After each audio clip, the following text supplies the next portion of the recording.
When the New York Jets and the Miami Dolphins met for first place in the AFC East, an October primetime showdown between rivals heated up even before the game started.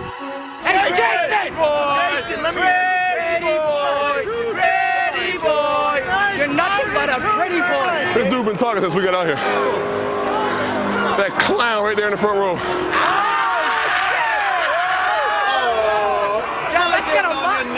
That's why I look forward to coming to New York every year. The Dolphins had been the NFL's most run-oriented team, but quarterback Jay Fiedler came out throwing, and the Jets couldn't stop him.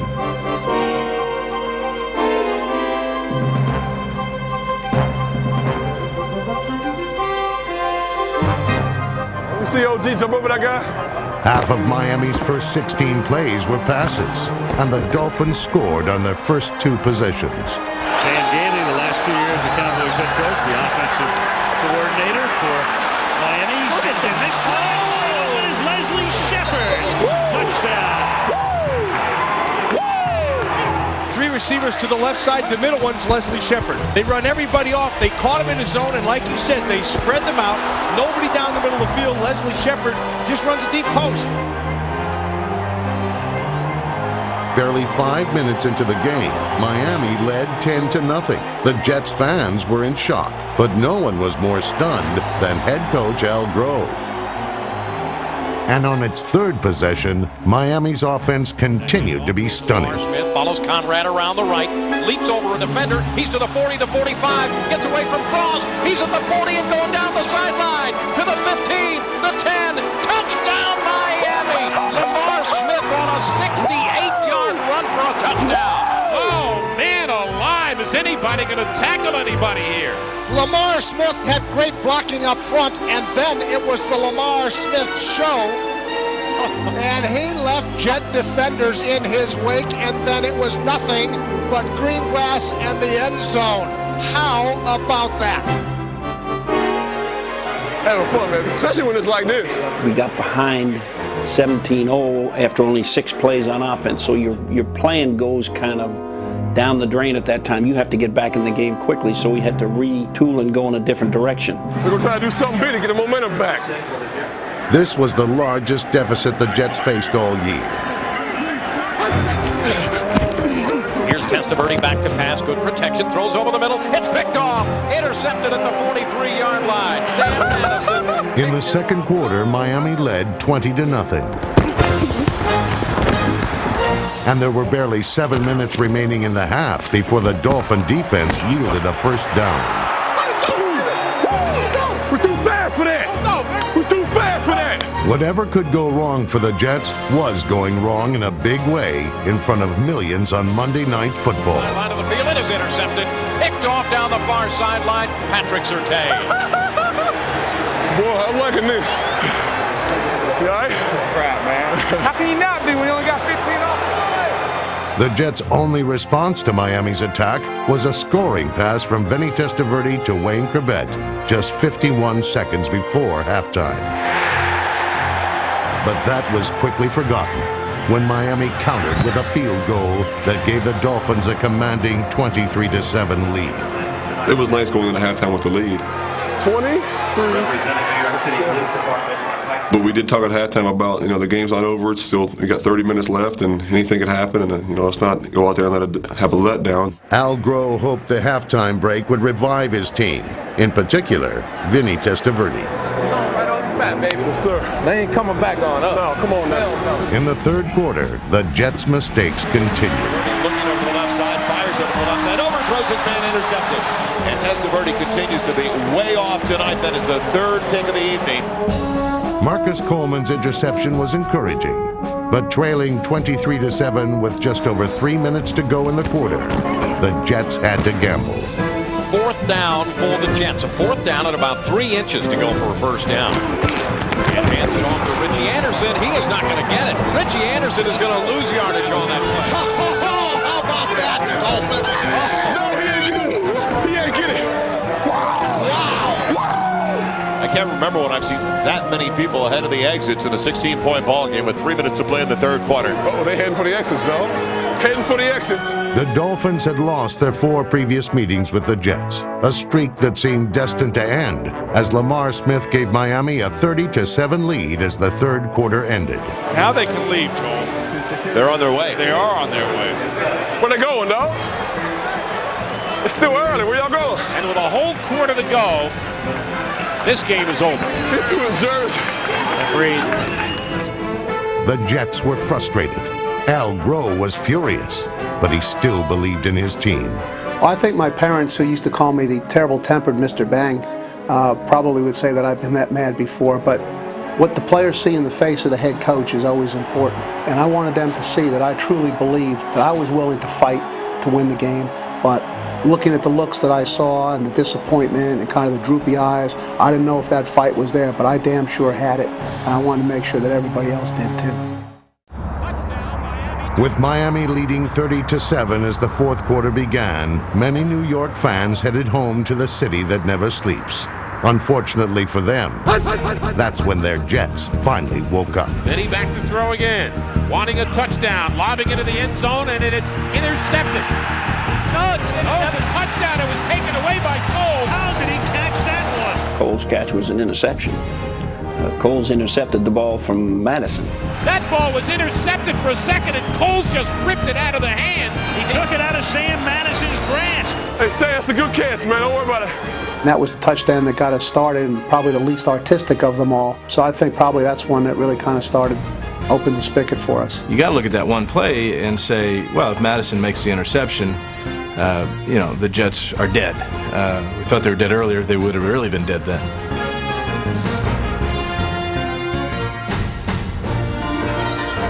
And most improbably, the Jets have scored a touchdown. We're going to get them. They keep everything in the backfield like that, we're going to get them. Now the Jets are in their 2-minute hurry-up offense, which I think is good. So do I. And, come on, let's go. Let's keep moving it here. Show a little bit of passion. With Vinny Testaverde calling his own plays, the Jets marched right down the field on their second possession of the quarter.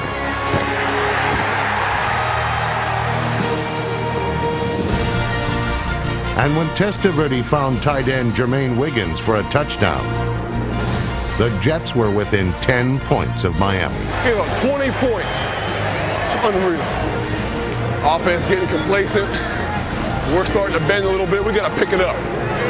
We got to suck it up, man. All of a sudden, it was Dave Wanstead who was stunned. Let's forget about everything that's happened, and we got to rise up and play. Exactly. Like we can play. We're champions. We got to make a play. End it right here. We got to make the difference, man. Hey guys, we're going to have to go back and win it. It's going to be on us. We got to get people down and kick them, man. The Jets' offense provided a spark, and Fireman Ed and the rest of the New York fans that remained were ready to fan the flame. The Dolphins and Jay Fiedler were losing their lead and their aggressiveness, while Vinny Testaverde was finding his rhythm. I could see in his eyes that he believed that we could keep scoring. And that's what I wanted to see, and I had great faith and trust in him. Wisdom of Al Groh sticking with Vinny Testaverde. Testaverde took the game over from a leadership standpoint, from accountability standpoint. And here comes Vinny and the Jets. Testaverde was staging a momentous comeback, but he wasn't in any hurry. He chipped away with short passes to a variety of receivers. Now you can start to see the wisdom of what they're doing in terms of naked backfield, nobody in the backfield. Everybody spread out, and it's taken away the scheme of the Miami Dolphins. I think they did a good job of scheming as far as protecting him. With the backs chipping, the tight end chipping, getting rid of the ball pretty quick. Now you look at the defensive linemen of the Miami Dolphins. They are all breathing heavily. As badly as Testaverde played for 3 quarters, he gathered himself and sparked the offense in the final 15 minutes. Testaverde was on his way to a 235-yard fourth quarter.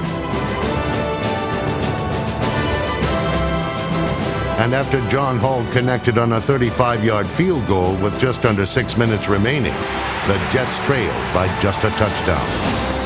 We done messed up and let them back. Hey, offense, we need it right here, man. We need it bad. On Miami's ensuing possession, former Dolphin Brian Cox put a quick end to another short Dolphin drive. Cox has got it, and sacks him back at the 5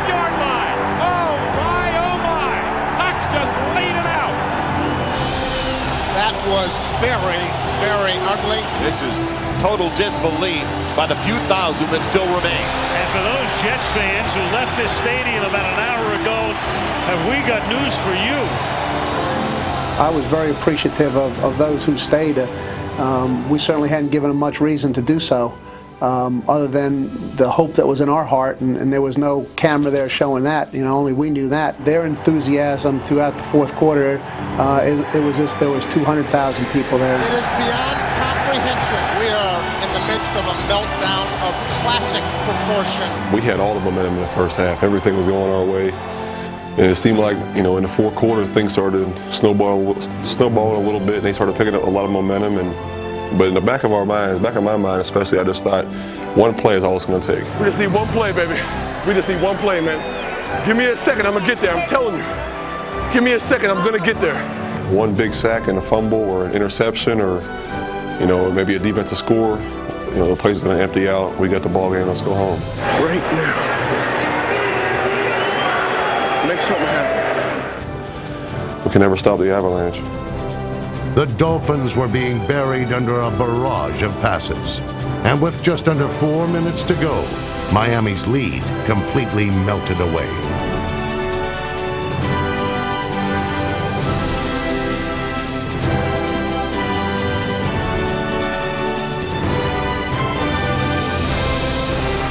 He's got Quebec, makes the grab in the end zone. Touchdown! Touchdown, New York Jets! Wayne Quebec! Quebec is magic. With 3:55 remaining, and the Dolphins are shaken. And it's all even at the Meadowlands. It's even in score, but it's not even in emotion. The Jets are way ahead right now. It took the Dolphins just over 11 minutes to blow a 23-point lead. It took them one play from scrimmage to regain it. Wide open, Leslie Shepard, do you believe it? And the Jets get torched once again by Leslie Shepard. The emotions, the ebb and flow of this game, incredible. I thought that Fiedler's touchdown pass was awesome because it gave the Dolphins the feeling that they had for 3/4 of the game, that they were in control. Okay, we let you score, we let you get back in the game. Boom, we're back in control now. What a play by Fiedler. What's going on here? Where was this game when we started? Hey, we ain't done now. It's on us again. It's about time we start being complacent. Unfazed, Vinny and the Jets went back to the no huddle in the naked backfield and undressed the Dolphins defense again. Virtually no pass rush by the Miami Dolphins, and this is what that hurry-up offense does to you. Running backs Curtis Martin and number 20 Richie Anderson, who had a game-high 12 receptions, accounted for nearly all of the Jets' yardage on their fifth and final scoring drive of the fourth quarter. With 2 minutes remaining, the Jets faced a crucial 4th and 1 from Miami's 4-yard line. This is unbelievable. Yeah. Testaverde got the critical play call from the sideline. For everything we work for, man, it's right here for us, all right? Let's go, man. Let's push that pocket, guys. Come on. I'm going to get it. Watch. You push it, I'll get it. I'm telling you, I'll come give you a big hug and a kiss. Maybe not a kiss, but I'll give you a hug. So it comes down to this. Oh, baby, it's the game. This is the ball game. 4 yard and a half. Testaverde back to throw. Fires. Graham made. Anderson's got it. He's got a first down. As he took a shot of the 2. One type of big-time catch by Richie Anderson. What a great catch. He took a monster hit. Following Anderson's big-time catch, the Jets look for a real big-time receiver. 76 is eligible. Vinny under center. Play action. Comes it over the middle. Caught. Trouble. Is it held? Touchdown.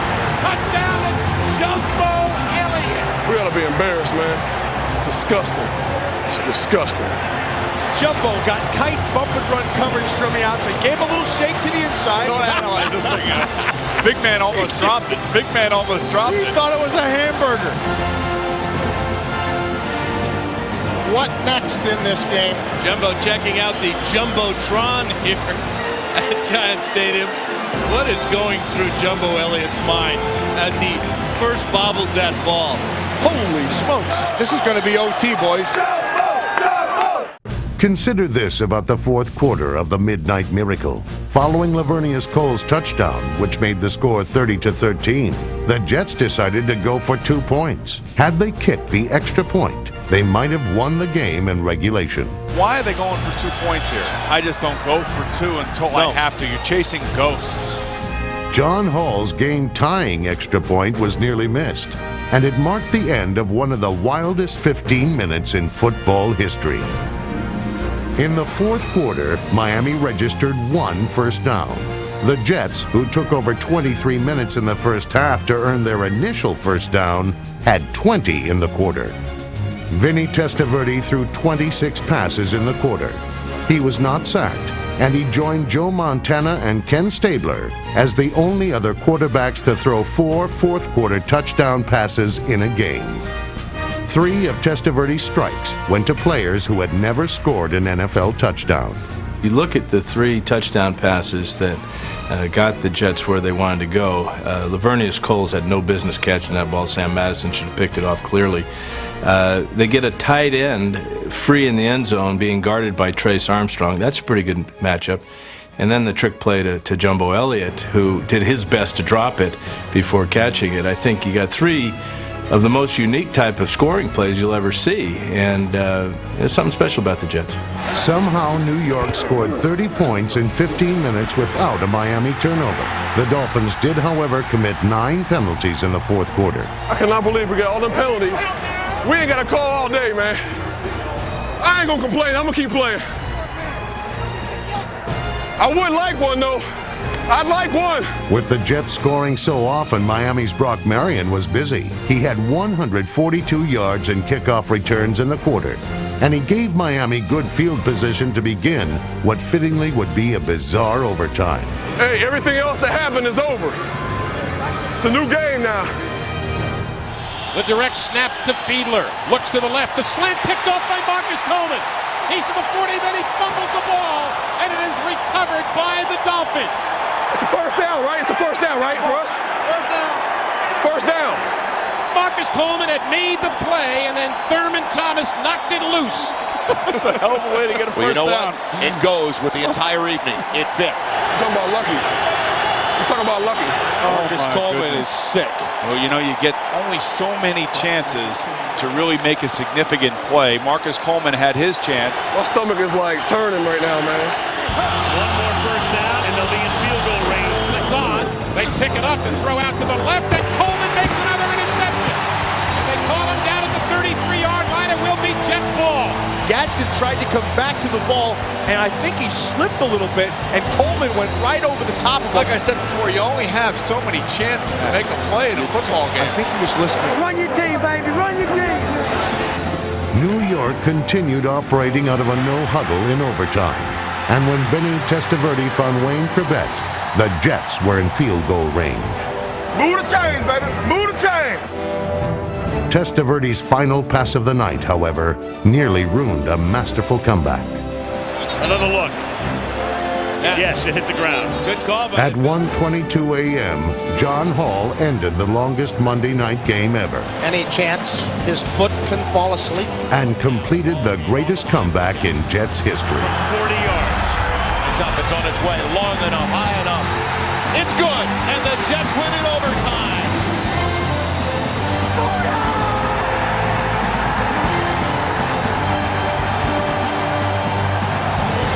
Calamity has struck with dramatic force. The unthinkable has happened.